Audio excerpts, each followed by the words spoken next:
அனைவருக்கும் வணக்கம்.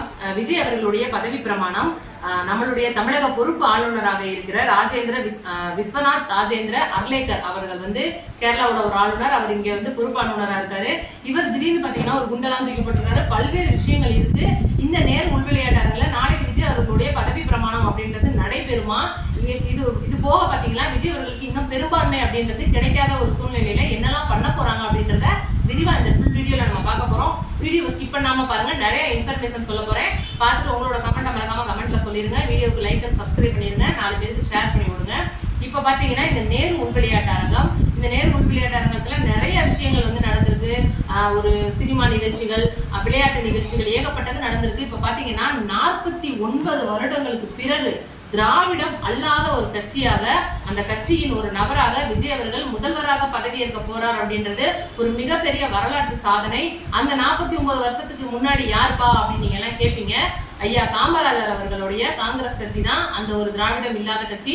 அதே போல தமிழகத்தின் ஒரு பொற்கால காமராஜர் ஆட்சியை கொண்டு வரதுக்கு நம்மளுடைய தமிழக முதலமைச்சராக விஜய் அவர்கள் செயல்படுவார் அப்படின்றது ஒரு மிக முக்கிய கருத்து.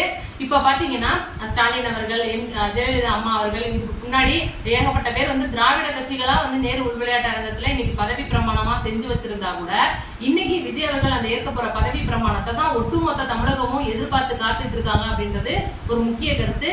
இந்த ஒரு சூழ்நிலையில இப்ப பாத்தீங்கன்னா விஜய் அவர்களுடைய கட்சி 108 பெரும்பான்மையோட இருக்காங்க. காங்கிரஸ் வந்து 5 வந்து சேர்ந்துட்டாங்க. அதுக்கான ஃபுல் வீடியோவும் டீடைலோட நான் மத்தியானமே போஸ்ட் பண்ணியாச்சு. இப்ப 5 சேர்ந்ததுக்கு அப்புறம் 13 ஆயிட்டாங்க.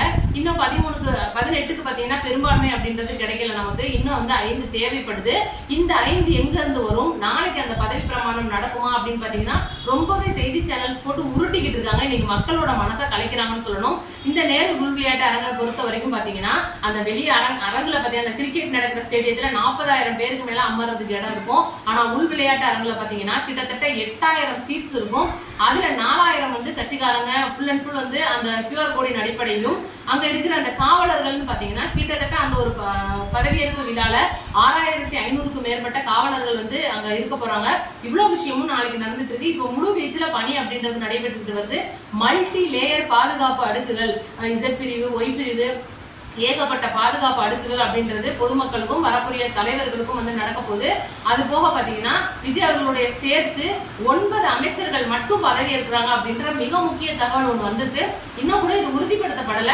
ஆனா அது ஏன் அப்படின்றத நான் முன்னாடியே சொல்லிடுறேன். இன்னைக்கு பாத்தீங்கன்னா விஜய் அவர்கள் என்னதான் பதவி பிரமாணம் பண்றோம் அப்படின்னு நான் நினைச்சா கூட எல்லாருமே வந்து அமைச்சர்களுடைய அந்த பதவி பிரமாணம் தான் ஏத்துப்பாங்க. இதுதான் வந்து கரெக்டான ஒரு விஷயமா இருக்கும்.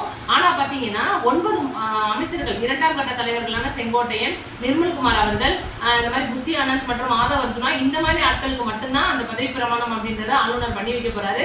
இந்த ஒரு சூழ்நிலையில ஆல்ரெடி கேரளாலே நம்மளுடைய ஆளுநர் தான் அவர் ஆளுநரா இருக்கார் அப்படின்றதுனால நாளைக்கு அவர் கேரளா போறார் அப்படின்ற ஒரு மிக முக்கியமான நியூஸ் அப்படின்றது வந்திருக்கு. இது ஒரு பக்கம் இருக்கட்டும். இப்ப